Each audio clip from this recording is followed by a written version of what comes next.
ക്ഷേത്രത്തിനടുത്ത് 2.5 acre ഭൂമിയിലാണ് മനോഹരമായ സൂര്യകാന്തി പാടം ഒരുക്കിയിരിക്കുന്നത്. 10,000-കണക്കിന് ആളുകളാണ് ഓരോ വർഷവും വള്ളിയൂർക്കാവ് ഉത്സവത്തിനെത്തുക. ഉത്സവാഘോഷത്തോടൊപ്പം ഇത്തവണ ഈ പാടവും സന്ദർശകർക്ക് ആസ്വദിക്കാം.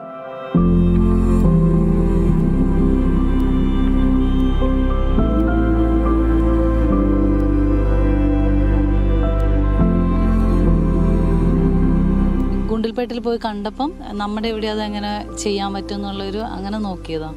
പറ്റുമോയെന്ന് അറിയില്ലല്ലോ, എല്ലാവരും ഇത്രയും യാത്രയൊക്കെ ചെയ്ത് ദൂരെ പോയി കാണുന്നു. അപ്പം നമുക്കിവിടെ ഇത് എങ്ങനെ ചെയ്യാൻ പറ്റും? അത്രയും 3 മാസം കൊണ്ടാണ് പൂർണ്ണമായും സൂര്യകാന്തി വിളയിച്ചെടുത്തിരിക്കുന്നത്. ഇതിനിടയിൽ മഞ്ഞ ഓറഞ്ച് നിറത്തിലുള്ള ചെണ്ടുമല്ലിപ്പൂക്കളും സന്ദർശകരുടെ മനം കവരുകയാണ്. ആദ്യമായാണ് വള്ളിയൂർക്കാവിൽ സൂര്യകാന്തി പൂപ്പാടം ഒരുക്കിയിരിക്കുന്നത്.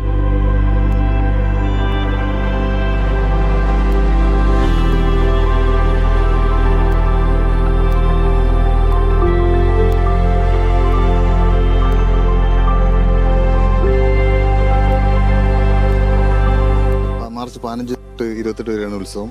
അപ്പോൾ അത് കണ്ടുകൊണ്ടാണ് ഞങ്ങളിത് ചെയ്തിരിക്കുന്നത്. ഗുണ്ടിൽപേട്ട അതേ സ്ഥിതി ഇവിടുന്ന് ഇത്രയും വണ്ടിക്കൂലി മുടക്കല്ല അങ്ങോട്ട് പോകുന്നത്.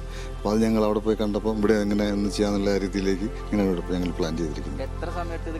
ഇത് 65 ദിവസം കൊണ്ട് ഇത് പൂവാകും. സൺഫ്ലവർ ഈ പൂ 1 മാസം നിൽക്കുകയും ചെയ്യും.